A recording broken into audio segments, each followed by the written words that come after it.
Hello everyone and welcome to this edition of Tee It Up Grandstand. I'm your host, Shan Coughlin, out here at the beautiful Tidewater Golf Club in Little River, South Carolina, here with my new good friend, Mr. Shaun Donahue. How are you?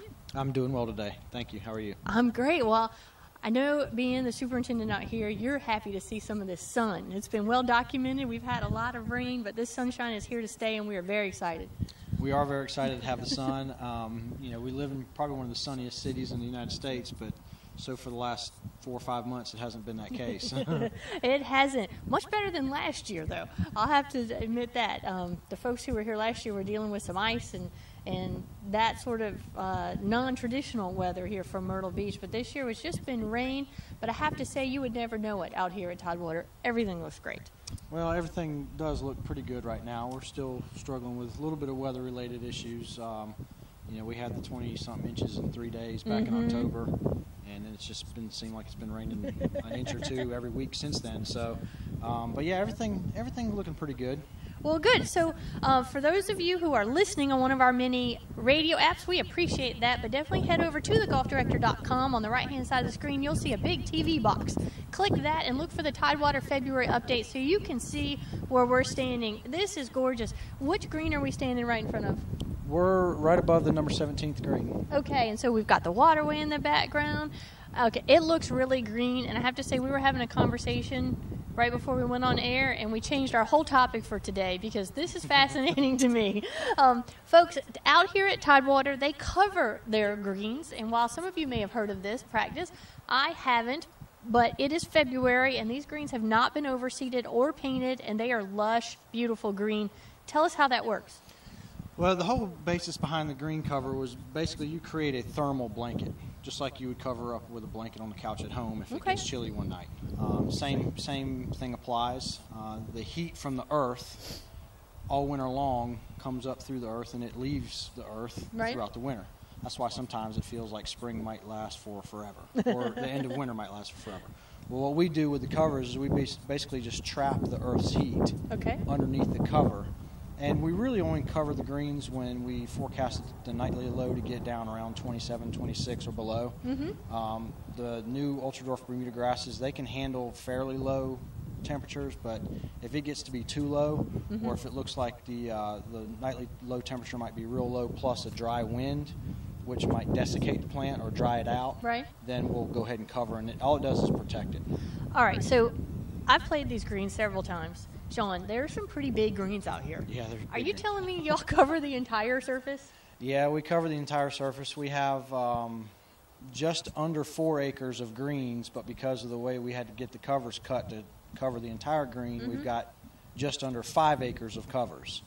So if you can imagine 5 acres of just, tarp is basically what we have. So that's like 4 baseball fields or so. It's pretty big, yeah. Or more, or maybe 10. I don't know. That's a lot of real estate. So how many people does it take to bring these covers out, and I guess you pin them down? We do. It takes anywhere from 8 to 12 guys, depending on the wind, because you realize real quick how efficient sailboats are if the wind's blowing trying to put these out. If a gust of wind gets underneath there, it can carry 6 or 8 guys across the green in a hurry. So it takes anywhere from 8 to 12 guys, and then we do pin it down. The tarps or the covers came with handles around the edge, and then we use stakes to stake them down.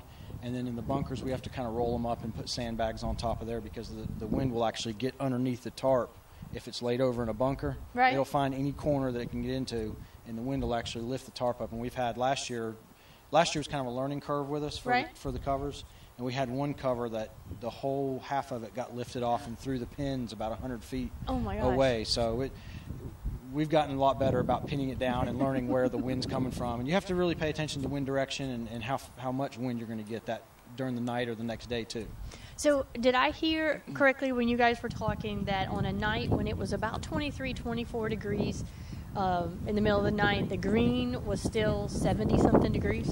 Yeah, and that really kind of depends on the microclimate of the green, and that's basically where the green is located on the property. Obviously, a green like this that's exposed to the elements, that gets wind on it all the time. I mean, even on a calm day, this will still have a breeze going across it. This green would stay just a few degrees cooler than that. Right. But you could get a green like the putting green, and we actually have sensors in a few of our greens that allow us to check moisture, temperature, and salinity. So once we cover the greens, we just kind of keep an eye on the sensors and see what they're doing inside there. And yeah, on that 22, 23 degree night, the soil temperatures were 69.5, 69.8 degrees. That's amazing. Okay, so folks, whoever said that superintendents and greenskeepers were just they just mow grass is, I hope this is teaching you that is not the case. It is more like chemistry, right? Definitely science. It's definitely chemistry when you start talking about fertilizers and stuff. But yeah, there's a lot of science. There's a lot of just kind of real world learning involved with it. I mean, you really kind of got to pay attention to the weather is our biggest factor in determining what we do, whether it's play golf or not play golf, mow or not mow, fertilize, not fertilize, those kind of things. Apply a fungicide, not apply a fungicide. So, the weather dictates everything we do. So you have a real stable situation is what you're telling me. So I'm teasing. Just as we were coming out of the golf shop, I loved it. One of your members said, "Did you mow today?" And I loved your answer. You said, "No, not today, because." And, it's always given that reason why, because as a golfer, sometimes we think that, the superintendent does things just because they know we're playing and they want to make it hard on us that day. I guess only in the superintendent's revenge, right? No, we don't put cups in certain places to get back at people or anything like that. Yeah, we didn't mow today because we had a lot of wind and over an inch of rain last night or very early this morning. And it all came down at once, and the greens were still a little too wet to mow them first thing this morning.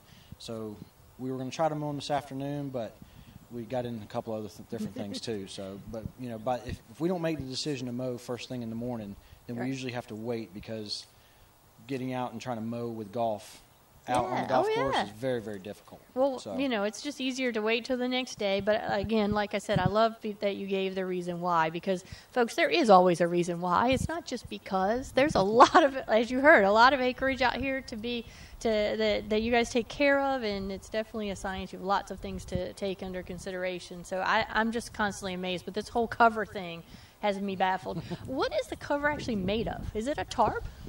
There's a lot of different materials that the covers are made of. Ours happen to be made of a material called polypropylene. Okay.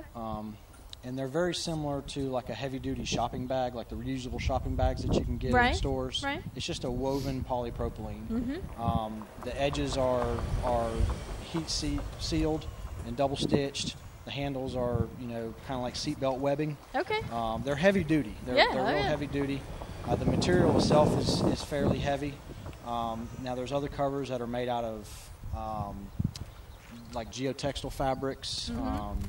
There's some covers made out of just a different kind of plastic or a different kind of polymer. Right. And then they have covers that are sprayed with different types of things to either attract heat or reflect heat. Got it. Things like that. So there's a lot of options on the market now. The covers have really kind of become very popular, especially for the guys that are growing the ultra-dwarf Bermuda grasses. Okay. In the last probably 5 or 6 years. So what that means for the player, if I'm hearing you right, is one, you always get a rich green surface to putt on, but two, you don't have to go through a transition. You as a staff, but also the players who are coming out, because I know for the folks that overseed, even though it's done very well, there's still a transition of grasses. There is, especially in this part of the country. Right. If you're in South Florida, then obviously you stay Bermuda grass year-round, green Bermuda grass. Yes. Without covers. Lush, growing Bermuda grass year-round. But in this part of the country, because we can grow both cool season and warm season grasses very effectively, you do have to kind of worry about the transition. But you really don't want to keep your greens green all winter long. Okay. And I know that's a real big misunderstanding or a real big point of misconception when it comes to Bermuda grass in the wintertime. A lot of guys will just say, well, just cover them every night, and that way they stay green all winter. And the plant has to go through its natural process of going dormant. Bermuda grass is designed to go dormant at a certain light interval and temperature. Everybody thinks just because it's cold, the grass turns brown. Well, it also has to do with sunlight. And obviously, December 21st is the shortest day of the year. So, the grass begins its process way back in the fall, September, October. Once it starts sensing that it's getting less and less daylight, that's when it actually starts going dormant. Okay. So just because after the first frost you might see it turn brown, it started to go dormant a month or two before that. Okay. And so you don't really want to interrupt that process if you don't have to. Right. But there is, we do get a green up if we've left the covers on for 3 or 4 days. We'll actually have to take them off and mow them because they get kind of shaggy. Well, I have to say, for those of us who play, we like to see them green all the time. I know you hate to hear that, but I have learned a lot today. I hope you guys out there have too. Again, there's a reason that superintendents do everything they do, but these covers are now fascinating to me, and I believe you're one of only 3 or 4 courses down here at the beach with covers right now, and so it definitely, I would think, gives you a little bit of an edge, and the sensors are really cool. So lots of great technology out here at Tidewater Golf Club to make sure your golf round is as good as it can be. Wow, and just from talking to you, I can tell you have a lot more you could say about this. So we will hit it up at another time. But, Shaun, thank you so much for your time and explaining this process and what the greens go through. And I'm glad we're going to have to worry about our sunburn later. Yeah, I probably should have put some sunscreen on before I came out here, but well, thank you very much. I appreciate it. It's been fun. Before we go, though, anything that the folks can look forward to coming from the maintenance side of things this spring? I know these are brand new greens. Are y'all just working on those now, or is there more to come this year in 2016? Well, no, there's not any more to come. We're just hoping that to was play big enough, right? Yeah, we're just hoping to play a lot of golf.